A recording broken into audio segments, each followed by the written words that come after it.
इंतहाई यंग बच्ची है जिसकी अभी शादी भी होनी है। मैंने उनसे पूछा कि आप अब जब पीछे 5 साल देखती हैं अपने आप को तो what do you see, where you went wrong. 120 kg पे जब वेट उसका चला गया तो she was diagnosed with diabetes, blood pressure. Story ये है कि when she was in O levels and A levels तो उन्होंने जी वेट गेन करना शुरू कर दिया। इस बच्ची ने अपना वेट जो है वो 60 kg से she increased this weight up to 120 kg in 3 सालों में। एंड जब मैंने उनसे पूछा कि आप अब जब पीछे 5 साल पीछे देखती हैं अपने आप को तो what do you see, where you went wrong, कहाँ ये सब चीज़ें गलत हो गई। तो कहती हैं कि तब मैं मानती नहीं थी अपनी अम्मी की और बहनों की इस बात को, बट फ्रैंकली मैंने बर्गर्स, पिज़्ज़ा, बाहर का खाना इतना खाया है कि मैं दिन भर घर में भूखी रहती थी कि मैंने शाम को बाहर जाना है या मैंने टेक अवे मंगाना है या मैं एक बर्गर मंगाऊंगी और फिर मैं वो खाऊंगी। और इस तरह कर करके उस बच्ची ने अपना वेट जो है वो 120 kg पे ले गई। 120 kg पे जब वेट उसका चला गया तो she was diagnosed with diabetes, blood pressure और उसके साथ उसको ओवेरियन सिस्ट, फाइब्रॉइड्स और मेंस्ट्रुअल प्रॉब्लम सारे शुरू हो चुके थे। क्योंकि जब वेट एक खास हद से ज़्यादा बढ़ जाता है तो उसके बाद वेट जो है it takes over your body, जो आपका और बच्चे की ग्रोथ होनी होती है वहाँ पे उसको बहुत बड़े बड़े फाइब्रॉइड्स बन गए।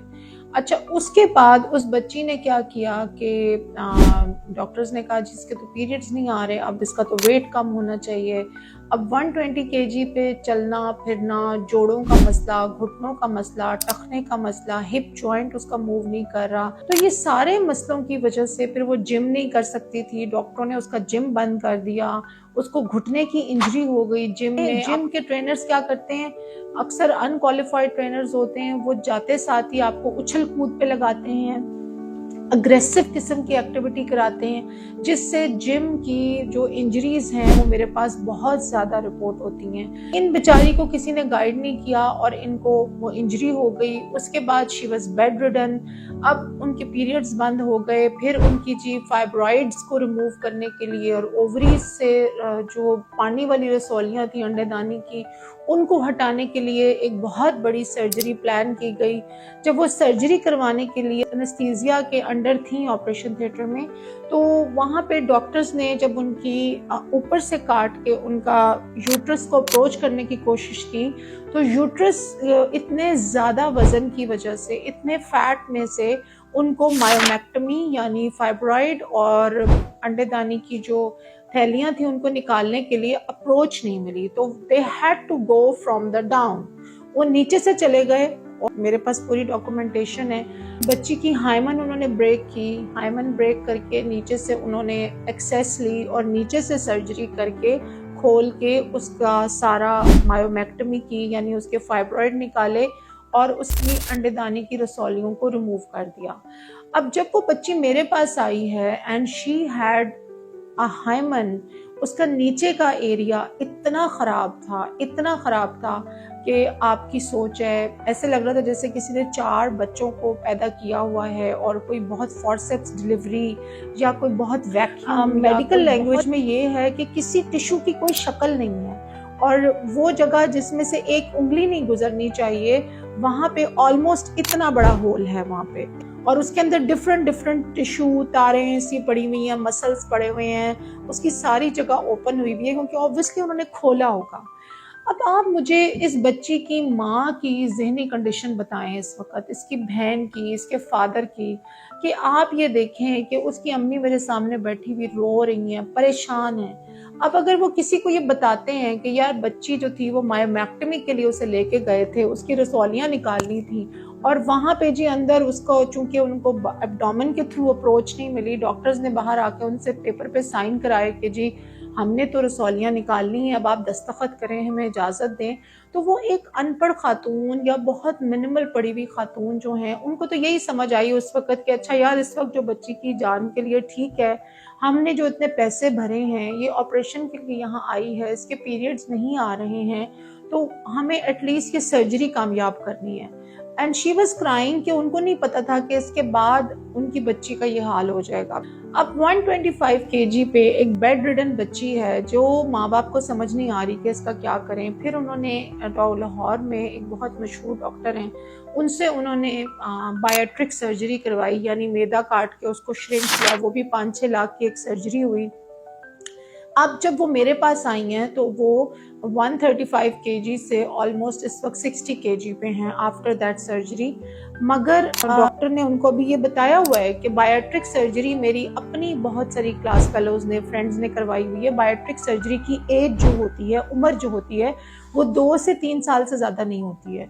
अभी उस बच्ची ने चूंकि 60-70 किलो वजन उतारा है, तो उसके जिस्म की इतनी बुरी हालत है इस वक्त, जगह जगह से स्किन लटक रही है, गोश्त के डिफरेंट गोले हैं जगह जगह पे, माँ बाप परेशान है बाहर। अब बायोट्रिक सर्जरी भी हो गई, अब मेरे पास वो पूरी इंटीरियर पोस्टीरियर रिपेयर करवा के जा रही हैं, रिपेयर भी हुई है, हाइमन भी स्टिच की है।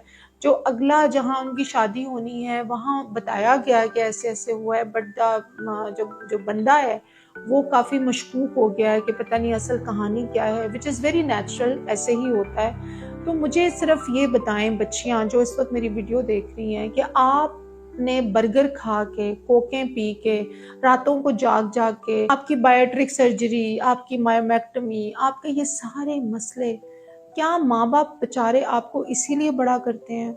माँ बाप के एंगल से सोचें तो कितनी तकलीफ है, कितनी टेंशन है।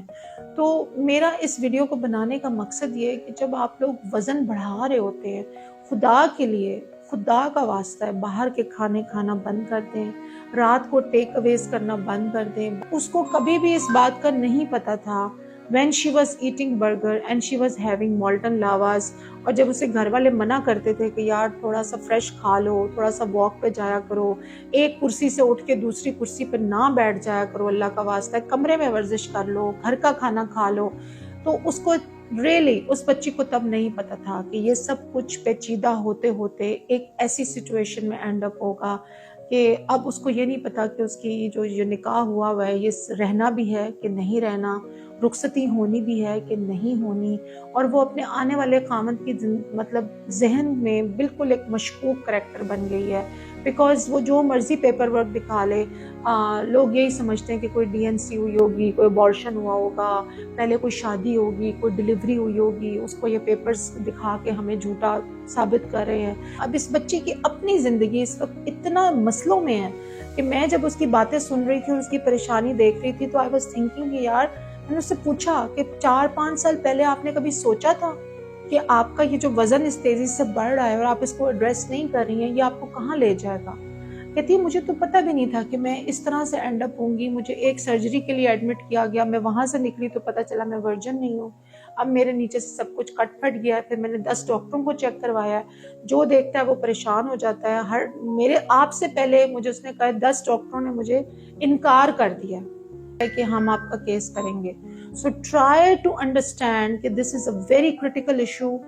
10,000 स्टेप्स अ डे करने, घर का खाना खाना, ताज़ा फ्रूट खाना, और ये स्टोरी आपके लिए एक बहुत बड़ा लेसन है स्टोरी में हर खातून के लिए। और इस बच्चे की अभी कोई शादी नहीं हुई है, she is hardly 26 years old, और वो उस सर्जरी से गुजर चुकी है जिसके नाम भी मैं यहाँ नहीं ले सकती अभी। So try to understand. And again, अगर आपने ये वीडियो देख ली है और इसके बाद भी आप अपने वजन पर तवज्जो नहीं दे रही हैं, आप बर्गर्स और जंक और आपका लाइफस्टाइल रातों को जागना, दिन को सोना है, तो ट्रस्ट मी आप सेम रोड पे हैं और आपका अंजाम भी 19-20 के फर्क से, उसका 26 साल में हो गया तो आप 36 साल में वहां खड़ी होंगी। So try to address the main issue.